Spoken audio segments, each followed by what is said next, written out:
ஓங்கார விளக்கத்தினை இப்பதிவில் காணலாம். பரம்பொருள் அசைவற்றிருந்தது. அதில் சலனம் ஏற்பட்டது. அதன் காரணமாக ஒலி எழுந்தது. அந்த ஒலியே ஓங்காரம். இது வேதம் கூறும் உண்மை. ஆ, ஓ, இம் என்ற 3 ஒலிகளும் சேர்ந்து ஓம் என்ற சப்தம் வருகிறது. அனைத்து எழுத்துக்களும் இந்த ஓங்காரத்தினுள் அடங்கிவிடும்.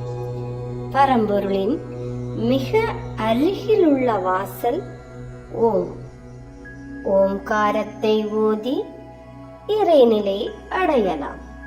ஓம் எனும் பிரணவ மந்திரத்தை ஜபம் செய்தால் நல்ல எண்ணங்கள் தோன்றும். நினைவாற்றல் அதிகரிக்கும். இது சனாதன உண்மை.